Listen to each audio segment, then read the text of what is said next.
Dans un vieux carton, j'ai retrouvé la raquette de ping-pong de quand j'étais petit. Dedans, il y a aussi la carte de club. Ah, c'est drôle! Je sais pas pourquoi, dès que je montre cette photo à des gens, ils ont toujours la même réaction. Enfin, c'est bizarre parce que quand j'étais petit, on ne faisait pas ça, quoi. Enfin, il est où ton gosse? Bah putain, la sale gueule! Du coup, ça m'a donné envie de réessayer dans un club de ping-pong. Alors j'ai essayé. Bah, le plus important, c'est quand même le prof, parce qu'il y a un prof de ping-pong qui t'explique qu'il faut taper dans la balle. Et ce monsieur, quand il te montre un mouvement, on dirait qu'il veut te montrer qu'il sait faire gonfler ses veines en fait. Alors évidemment, la raquette, on la tient de manière à bander le muscle. T'apprends aussi que sur une raquette, il y a un côté noir et un côté rouge. Enfin, ce que je veux dire, c'est que t'as pas le droit d'avoir un côté noir et un côté noir. Alors je demande pourquoi et le monsieur explique qu'on peut faire des stratégies. Là, je me suis rendu compte que les joueurs de ping-pong, c'est toujours un peu les mêmes. Bon, bien sûr, il y a un chinois. Il y a un mec qui joue avec le poignet complètement cassé, tu vois. Et il a une position relativement efféminée et la bouche un peu ouverte. Ce qui fait que quand tu le vois, t'as la sensation de le trouver dégueulasse. Avec la bouche ouverte comme un autiste. Ouais, c'est peut-être un autiste en fait. Après, je tombe sur une fille. C'est mi-fille, mi-iti.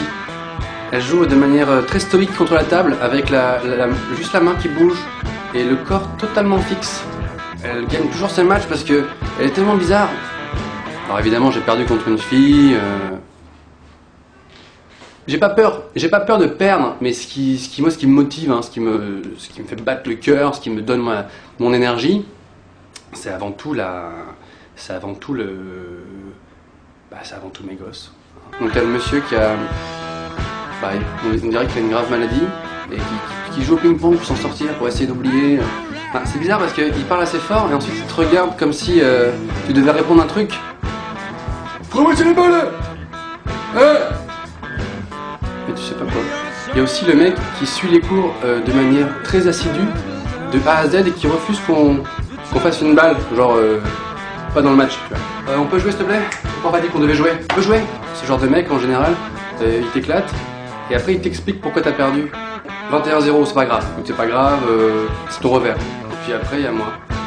Excuse-moi, on peut utiliser ma balle pour le match, pour jouer parce que c'est un peu porte-bonheur et tout. Non, on peut pas. Ok. Non, je disais bonjour au mur. Oui, alors le ping-pong, c'est pas un sport, je veux dire. Moi, c'est ce que je disais avant. Puis après, je suis donc rentré chez moi. Aidez-moi, à l'aide!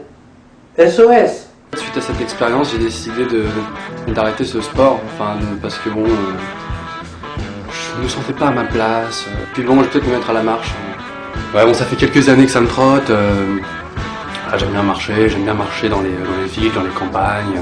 Donc petite annonce personnelle, s'il y a des gens qui font de la marche ou qui sont carrément gérants d'un club de marche, contactez-moi.